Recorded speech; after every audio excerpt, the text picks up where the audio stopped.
그것도 방법이죠. 근데 그게 이제 의사 일정 정하는 것이 기계적으로 막 우리가 머리에 떠오른다고 그대로 바로 실현되는 건 아니기 때문에 어떤 무리함이 있을 수는 있어요. 네. 근데 이론적으로는 그래요. 개의 시점을 뒤로 미루면 또 몇 네. 시간을 벌 수는 있으니까. 네. 그러면 오늘 발의하고 네. 개의하면 보고하고 이게 가능한데 뭐 지금은 여러 가지 그 네, 유동적인 네. 상황이라고밖에 말씀드릴 수가 없네요. 네. 지금 국회 경호과에서 방금 들어온 국회 소식인데요. 국회 경호과에서 소위 얘기하는 극우단체들이 국회로 몰려올 수 있다라고 해서 경비 단계를 상향했다라는 네. 그 얘기가 돌고 있는데요.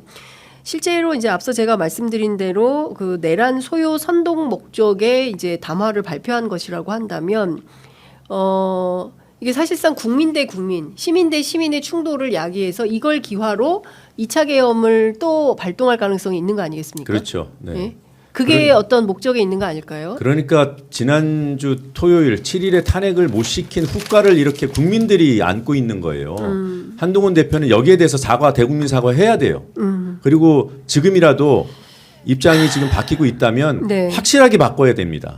탄핵 가결하라고 하다못해 친한파 의원들에게라도 지침을 내려야 돼요. 그게 국민들께 지난 토요일에 실책을 만회하는 유일한 길입니다. 네.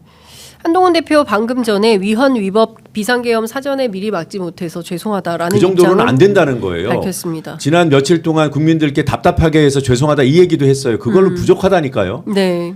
사과는 나중에 해도 돼요. 제가 말을 바꿀게요. 네. 지금 당장 탄핵 가결해야 한다라는 입장을 밝히십시오. 네, 지금 당장 그리고 당장이라도 표결 들어가자고 밝히십시오. 네. 뭐 결과적으로 토요일에 표결을 하게 될지도 모르지만 네. 그런 강하고 분명한 입장을 네. 내놔야 국민들이 그나마 예. 지금 불안이 극에 달하고 있는데 그걸 좀 덜지 않겠습니까? 예. 그리고 같이 한동훈 대표가 같이 경찰에 여의도 일대의 경비 강화를 요구하고 한독수 총리에도 요구하고 네. 한독수 총리랑 합의도 안 된 담화를 발표 그런 짓 하지 말고 지금 당장 여당 대표로서 네. 국무총리에게 예. 경찰 압수수색의 집행 예. 제대로 하라고 요구하고 네. 경비병력 확장, 경비 단계 상향, 네. 국방부에도 이런 취지의 요구를 하고 네. 그런 걸 하라는 거예요. 실질적인 것들을.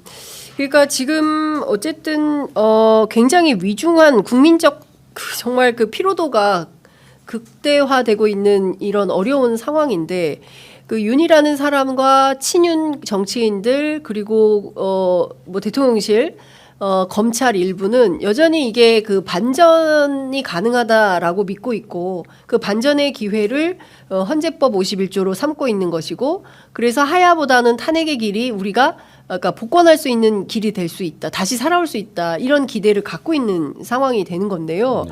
자, 그러면 여기에서 그러니까 아직 끝나지 않은 계엄 상태가 계속될 수 있고 경우에 따라서는 이게 막 미뤄질 가능성도 있는 거 아니겠습니까?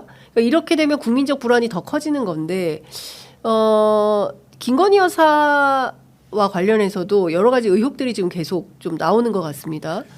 지금은 뭐 그 여러 상황을 파악하고 하는 것은 수사기관 지금 진행되고 있는 수사기관 네. 그리고 곧 시작될 특검 여기에 맡기면 된다고 보고요. 지금 네. 가장 시급한 것은 네. 윤석열, 김건희 신병 확보입니다.